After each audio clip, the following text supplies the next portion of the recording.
যে উনি বিএনপি 5 বার তাকে ওন করেছেন। 22 সাল পর্যন্ত 22 সালের আগ পর্যন্ত ওনাকে 5 বার বিএনপি বহিষ্কার করেছে। প্রত্যেকবার সাংগঠনিক অভ্যন্তরীণ শৃঙ্খলা ভঙ্গের কারণে তাকে বহিষ্কার করেছে। সে সরি বলেছে, শোকজ খেয়ে ক্ষমা চেয়ে তারপরে সে দলে এসেছে।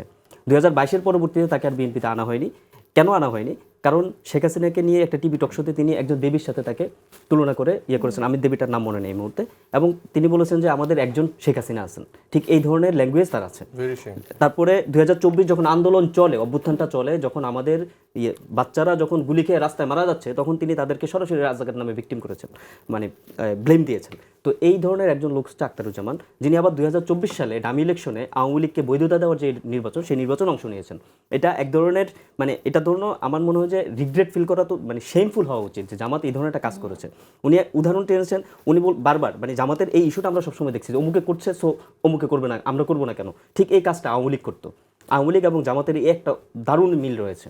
মানে দুইটাই মোটামুটি দুই দলের ভিতরে ফ্যাসিবাদী হয়ে যাওয়ার একটা দারুণ সম্ভাবনা রয়েছে। পার্থক্যটা শুধু এক জায়গায়, সেটা হচ্ছে আওয়ামী লীগ জামাতের মতো সংগঠিত হতে চেয়েছে, আর জামাত আওয়ামী লীগের মতো সর্বব্যাপী হতে চায়। শুধু পার্থক্য এতটুকুই, নয়তো দুটা দলই হচ্ছে একটা মুদ্রার এই পিঠ এবং ওপিঠ। রাজনৈতিক দ্বিচারিতার জায়গাতে যেটা কথা বলা হয়েছে, দ্বিচারিতার যে জায়গাটা কথা বলা হয়েছে, সেটা আমি শেষ করে দিই। দ্বিচারিতার কথা যেটা বলেছেন সেটা হচ্ছে যে আমরা দেখলাম ডাকসু ইলেকশনের পরের দিন, নির্বাচিত হওয়ার পরের দিন সাদিক কায়েম তার দলবল সহকারে শহীদ বুদ্ধিজীবী ইয়েতে চলে গেলেন শ্রদ্ধা নিবেদন করতে। কেন? ডাকসু ইলেকশন যখন চলে তখন কি একবারও যেতে পারেননি উনি? আমি বারবার বলবো, মুক্তিযুদ্ধকে মানে বিক্রি করার যে রাজনীতি, সেটা অতীতে আওয়ামী লীগ করেছে, এখন আবার জামাত করতেছে। এবং এইটা হচ্ছে তাদের রাজনৈতিক কৌশল। আপনি যতবারই বলেন, আমি জামাত ইসলামকে সত্যিকার অর্থে ইসলামী দল মনে করি না, বরং আমি মনে করি তারা একটা পলিটিক্যাল ইসলামকে তারা বিলং করে, যেটাকে আসলে ইডিওলজিক্যাল যে ইসলাম, সেই ইসলামটাকে তারা বিলং করে না। বরং যদি সেটাই হতো, তাহলে কৃষ্ণনন্দীর মতো লোককে তারা আপনার ইসলামিক দল হিসেবে তাকে মানে যে আবার আওয়ামী লীগের দোষরও বটে, সেই লোককে একসাথে নমিনেশন দেওয়ার মতো কোনো প্রশ্নই ওঠে না। মুক্তিযুদ্ধের ইতিহাসের কথা বলবেন, আপনি বারবারই বলছেন, হ্যাঁ এটা ওনার কথাই সত্য যে জহির রায়হানের যেই গুম হওয়ার ব্যাপার, সেটার সাথে অবশ্যই তৎকালীন রক্ষী বাহিনী জড়িত।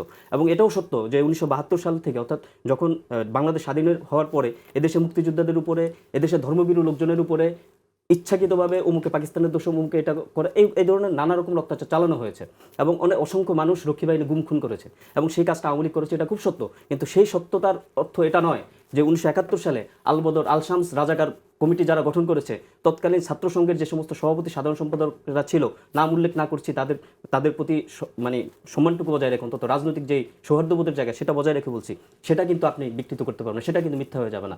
সুতরাং একই সাথে 71কে যেভাবে হাতিয়ার করে এবং 71কে যেভাবে আওয়ামী লীগ দূষিত করেছে, সেই একই দায় এদেরকেও নিতে হবে।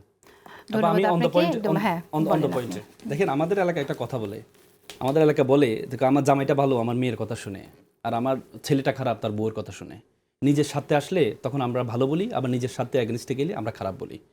আপনাদের বিএনপির বহিষ্কারের ধরনটা কেমন? ফজলুর রহমান সাহেব তো বহিষ্কার করেছে। ফজলুর রহমান সাহেবকে বহিষ্কার করেছে কেন? কালো শক্তি করেছে, কালো শক্তি বলেছে জুলাই বহিষ্কার করা। ভাই আমি যখন আপনি কথা বলেন আমি কিন্তু ইন্টারফেয়ার করি না। আপনি যখন কথার সুযোগ থাকবে তখন বলবেন, আমি তো আপনার প্রত্যেকটা কথাই ধরতে পারি। আপনি যখন কথা বলেন প্রত্যেকটা ধরতে পারি, কিন্তু সেটা আমরা শিখি নাই কখনো, যে কেউ কথা বলার সময় মাঝখানে ইন্টারফেয়ার করা, সেটা আমরা শিখি নাই। আপনি সেটা আপনি যখন কথা বলবেন তখন সুযোগ আছে, আপনি বলছেন বহিষ্কার করেছে, এটা কেমন? প্রত্যেকটা কথার মাঝখানে আমি ইন্টারফেয়ার করতে পারি, তাহলে আপনি কথা বলতে পারবেন না।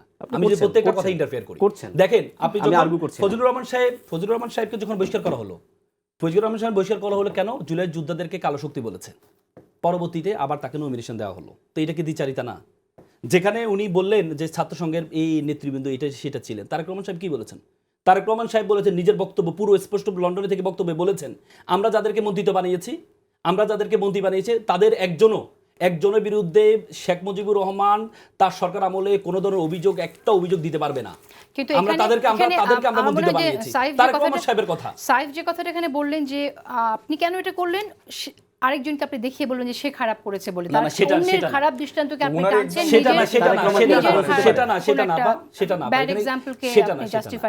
সেটা হচ্ছে আমি যখন কাউকে রং বলবো, তাহলে তো আমাকে প্রথমত হচ্ছে রং বলার আগে আমার নিজের দিকে তাকাইতে হবে।